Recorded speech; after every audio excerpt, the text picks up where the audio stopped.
avrà pensato Sì, bene. siamo tutti contro Giuce. No, non è vero. Però poiché lui è uno rotondo e quadrato allo stesso tempo, vi dovete aspettare cose grandi ed eccelse da lui, con grande pazienza. Non ti voglio venire addosso. Buongiorno, visto che c'è il Presidente qua oggi in Commissione devi andare a discutere degli aggiustamenti da fare al San Paolo, mi pare? Sì, abbiamo chiesto di spostare questa riunione perché oggi sono impegnato con il Ministro Franceschini che arriva a Napoli, poi stiamo lavorando anche con la società per valutare tutte le possibilità di intervento e anche di prospettive dello stadio. Questo è un percorso che richiede un po' di tempo perché chiaramente dobbiamo ben studiare la situazione, valutare le opportunità, valutare le fonti di finanziamento e le prospettive. Senti Sindaco, ci stanno una serie di appuntamenti importanti dal punto di vista politico amministrativo, no? Il bilancio, ancora le municipalità, c'è qualche un po' di subbuglio nella tua maggioranza, stai cercando di correre ai ripari, insomma c'è chi dice che è fisiologico, chi no? Io credo che la discussione è normale, io mi sono candidato e sono stato eletto dai napoletani per fare le cose, quindi il nostro obiettivo è rimettere in ordine una città che viene da anni e anni estremamente difficili, con situazioni che abbiamo ereditato gravissime dal punto di vista finanziario, organizzativo, manutentivo. Adesso questo è sotto gli occhi di tutti, quindi io non credo che questo sia il momento di fare discussioni, il momento di costruire, lavorare, fare cose concrete per dare una risposta ai napoletani che questo aspetto. Sindaco, un'ultima cosa, senti, sempre su De Luca te la faccio sempre la domanda perché è giusto, è il protagonista di questa città, ma ti va di ricordare che l'aumento dello stipendio lo stabilito il Parlamento?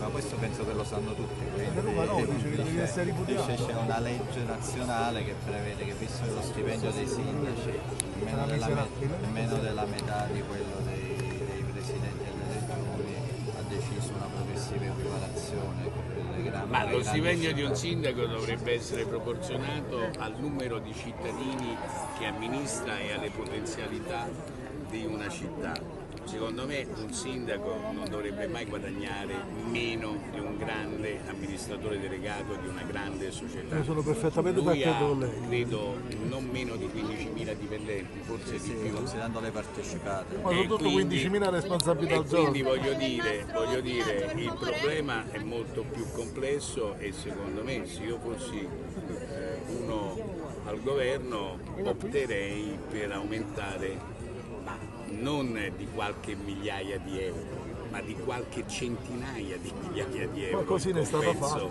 Per chi guida le città più importanti.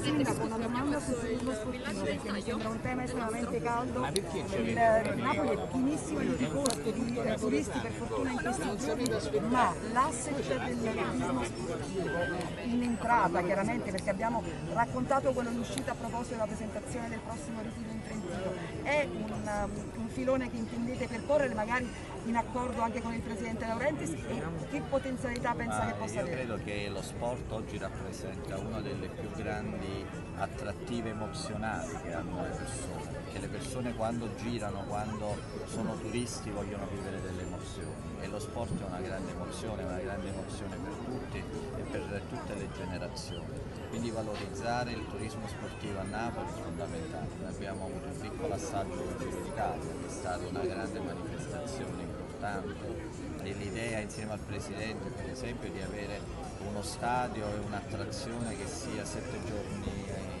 alla settimana, perché tutti verrebbero a visitare un museo, un'attrattiva che è legata al calcio Napoli. Così ieri abbiamo avuto una bella iniziativa sulle auto d'epoca ricordando il Gran Premio di Posillipo, 60 anni del Gran Premio di Posillipo. Anche i motori, anche se in una versione elettrica, possono rappresentare come la motonautica un altro asset molto importante, perché Napoli è già stata sede di grandi eventi nazionali e internazionali. Noi stiamo prendendo contatti in queste aree proprio per fare in modo che a Napoli arrivino degli eventi importanti in una grande città come questa si merita. Cioè, Napoli deve essere una capitale non nelle parole, deve essere una capitale nei fatti, nelle sue relazioni nazionali e internazionali, negli eventi che realizza.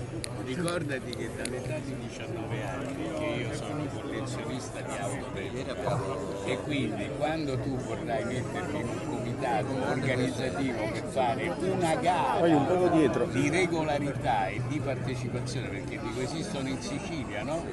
Delle gare fantastiche, esistono a Brescia, la famosa, la conoscono tutti quanti, allora dico ma a Napoli dovremmo farla partire da Napoli e farla arrivare in tutte le zone straordinarie che la Campania ha e di cui Napoli è la regina.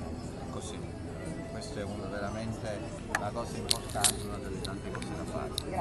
Grazie. Allora andiamo a tagliare il naso, se no ci tagliano le mani.